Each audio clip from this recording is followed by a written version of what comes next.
Waraana lubbuu qulqulloota hedduu gaaga'ee Gaazaa keessatti Israa'el raawwachaa jirtuu fi raawwachaa turte irratti ministeerri muummee biyyattii miira namummaa hin qabnee fi daa'imman, manguddootaa fi dardara osoo hin jedhin lubbuu namoota kumaatamaan lakkaa'amanii akka darbuu fi beela akka meeshaa waraanaatti itti fayyadamuun dararaa Palestaayinotaa cimsuun sababni isaanii kan jedhamu Benjaamin Netanyaahuu irratti manni murtii idil addunyaa ICC'n ajaja hidhaa irratti baasuun isaanii yaadatama.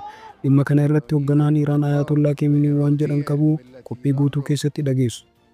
Dhaabbanni mirga namoomaaf falmu Amnesty International mootummaan Itoophiyaa dhaabbilee siviilii sadii irraa hayyama maquu isaa balaaleffateera. Odeeffannoo qabna. Israa'el Hizbollaa wajjin dhukaasa guyyaa 60 dhaabuuf jedhameera. Ashamaa akkam jirtu kabajamtoota hordoftoota keenya oduuf odeeffannoo qabatama addunyaalessaa gamaaf gamanaa walitti qindeessee isiniin ga'u Firaanko Himmeem hanga xumuraatti akka nu wajjin turtan kabajaan isin gaafanna. Tensions in West Asia have escalated further as Manni murtii akka idil addunyaa ICC ministeera muummee Israa'el Benjaamin Netanyaahuu irratti murteedha osoo hin taane murtee du'aa dabarsuu qaba jedhan gaggeessaan olaanaan Iraan Ayatollah Khamenei.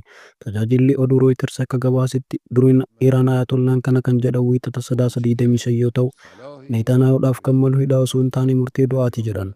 Manni murtii akka idil addunyaa ICC'n kamisa darbe ministeera muummee Israa'el Benjaamin Netanyahuu ministeera ittisa duraanii kan ta'e Yoav Gallant akkasumas gaggeessaa Hamaas kan amma lubbuun hin jirre Mohammad Da'iif irratti ajaja hidhaa baasuun isaanii yaadatama.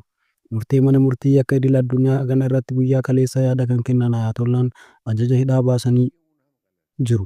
Kuni gahaa miti. Gaggeessitoota yakkamtoota kana irratti murtee du'aa darbuu qaba jedhan. Manni murtii akka idil addunyaa gaggeessitoota Israa'el irratti ajaja hidhaa kana kan baase waraana Gaazaatti gaggeeffamaa jiru sarbama mirga namaa raawwataniiru jedheeti. Muummee ministeera Benjaamin Netanyahuu ministeera ittisa duraanii Israa'el kan ta'e Yoav Gallant Gaazaatti gochaawwan ajjechaa beela akka meeshaa waraanaatti itti gargaaramuu raawwatameef itti gaafatamoodha jechuun ICC'n ajaja hidhaa kana kan irratti baase ta'uun isaanii yaadatama. Benjaamin Netanyahuu yakka farra dhala namoomaa raawwachuun mana murtii akka idil addunyaatti himatamuun hooggantoota biyyoota addunyaa akka hidhaman ajajni irratti bahee 4 keessaa tokko ta'anii jiru jechuudhaan Reuters gabaaseera. Murtii ajaja ICC baasee booda Israa'el dheekkama murticha kan fudhannee beeksiftee kan turte yoo ta'u murtichi jibbaa sanyummaa warra Yahudii yookiin antisemitik bu'uura kan godhatedha jechuun balaaleffatti. Gaggeessaan olaanaan Iraan Ayatollah Khamenei ICC'n gaggeessitoota Israa'el irratti murtee hidhaa osoo hin taane murtee du'aa dabarsuu akka qabu waamicha gochuun tarkaanfiin Israa'el baha giddu galeessaatti fudhataa jirtu humnoota ishee morman jabeessuu malee akka hin laaffisne dubbatan. Tarkaanfii warri Israa'el fudhataa jiran kan mo'ichatti isaan geessu miti. Gochaawwan yakka waraanaa raawwataa jiru ajaja du'aatu isaaniif mala jechuun dubbataniiru. Mana namaa boombiidhaan haleeluu mo'ichaa miti. Warri gowwaan kun sababa mana jireenyaa namoota haleelaniif, waan hospitaalota gubaniif, waan bakka namni itti walitti qabame haleelaniif, waan mo'icha argatan isaanitti fakkaate jechuun ilmaayyuu faallaa kanaatu ta'aa jira jedhan. Gochaan isaanii humnoota diddaa caalmaatti jajjabeessaa jira jechuun Ayatollaan dubbataniiru. Waraanni Gaazaatti eegalee babal'atee humnoota Iraaniin deeggaraman kanneen akka Hizbollaa, hidhattoota Huutii, milishoota Shiyaa Iraaqii fi Sooriyaa keessa jiran akkasumas Iraan hirmaachisee Iraaniin wal hawwutti akka jiran beekamaadha. Israa'el Gaazaa fi Libaanoositti loltoota bobbaastee lolaa jirti. Iraanii fi Huutii fa'aa wajjin ammoo fageenyaan diroonii fi misaayil wal lolaa akka jirtu beekamaadha.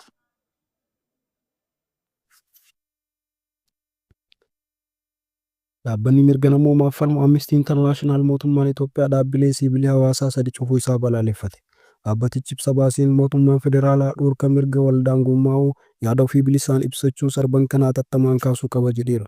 Torbaan darbe ture mootummaan Itoophiyaa dhaabbilee siviilii hawaasaa 3 walabummaa siyaasaan qaban akkasumas faallaa fedhii biyyoolessaa sosso'an jechuun himatee eeyyama kan dhorke.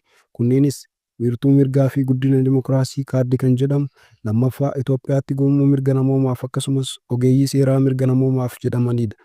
Dhaabbileen kunniin himannaa mootummaan irratti baasifatti mormuun tarkaanfiin mootummaa seera irratti hin hordofnes jedhaniiru. Amnistiitti daariktara bahaa fi kibba Afrikaa kan ta'an Tigireechi Guutaa dhaabbileen mirga namoomaa beekamoo 3 dhorkamuun dirree siviilii irratti hacuuccaan cimuu ifatti mul'isa jedhaniiru. Yeroo walitti bu'iinsi cimu hidhaan jumlaa baay'achuu fi dirqamaan buqqisuun dabaluu isaa gabaasonni mul'isanitti gaheen dhaabbilee siviilii fi miidiyaa yeroo kamuu caalaa Itoophiyaaf barbaachisaadha jedheera dhaabbatichi. Kaabineen Israa'el yaada guyyoota 60 dhukaasa dhaabuu biyyattii fi Hizbollaa gidduu akka taasifamuuf dhiyaate ilaalchisuun sagalee kennuuf jira.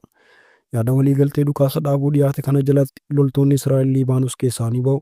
Hizboollaan ammoo loltoota isaa fi meeshaa waraanaa kibba laga Liitaanii kan karaa Liibaanos Israa'eliin daangessitu irraa kiiloomeetira 30 fagaatee argamu keessaa ni baasa. Loltoonni Hizboollaa bakka sana jiran ammoo waraana Liibaanosiin bakka buufamu. Dhimmoota waliigaltee kana keessatti dhiyaatan keessaa lachuu dhukaasa dhaabuu fi Israa'eliin zoonii moggaa kibba Liibaanos keessatti qabattee jirtu akka lakkiftu ni yaadama. Ameerikaan koree biyyoota 5 qabu dhukaasa dhaabuu kana hordofu kan dursite yoo taatu, yoo Hizboollaan waliigaltee kana kan diigu ta'e Israa'el Liibaanos haleeluuf mirga akka qabdu xalayaan mirkaneessitiif jechuudha. Ministeerri muummee Israa'el Beniyaamin Netanyaahuu waliigaltee kana sadarkaa yaadaatti fudhachuu isaanii The Times gabaaseera.